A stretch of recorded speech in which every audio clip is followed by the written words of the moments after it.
ये क्या बनाए हो? ये मॉडल है।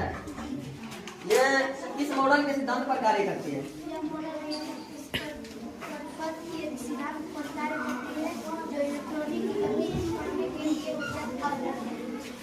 ये विद्युत परिपथ के सिद्धांत पर कार्य करती है और इलेक्ट्रॉन की गति प्रदान करने के लिए कार्य करती है ना? ये बोलिए।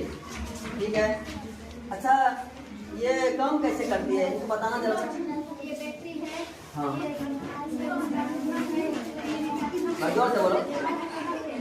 ये प्लस है, माइनस, ये धनात्मक है, ऋणात्मक है। हम्म। ये वाला बैटरी इसमें गया है, इसमें ऋणात्मक और धनात्मक जुड़ा हुआ है।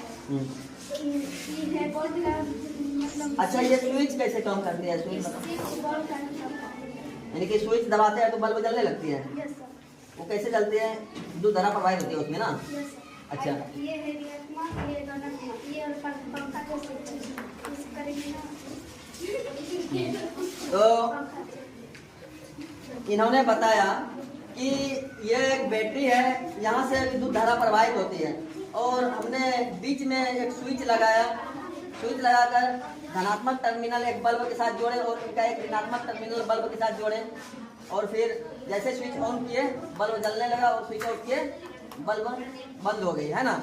स्विच ऑन करने के बाद देखो बल्ब जल रही है और ऑफ करने के बाद बल्ब बंद हो रहे हैं। इसका ये कार्य है कि जैसे हम स्विच ऑन करते हैं तो परिपथ जो है ना जुट जाती है और जुटने के बाद उसमें विद्युत धारा प्रवाहित होती है और बल्ब जलने लगती है।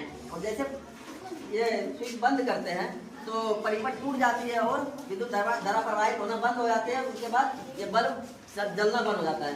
इसी कार्य पर ये पंखा भी कार्य करती है। तो हमारे बच्चों ने पंखा और बल्ब कैसे जलती है और कैसे चलती है इनको बताया और इन पर मॉडल बनाकर प्रस्तुत किया। तो ये था इनका कार्य। अच्छा, ये बताओ कि अगर बैटरी खत्म हो जाए, उनका डिस्चार्ज हो जाए तो फिर कैसे कार्य करेगा ये? क्या है ये? क्या है? डेनमो है। हाँ, डेनमो है। और काम कैसे करेगी ये? जोड़ देंगे। हाँ। इसमें तोड़कर चलने लगेगा। अच्छा, ये जोड़ के दिखा दे, बल्ब जला के दिखाना तो।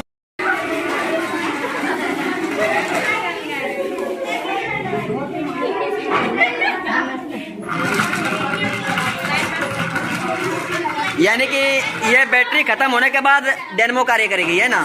अच्छा,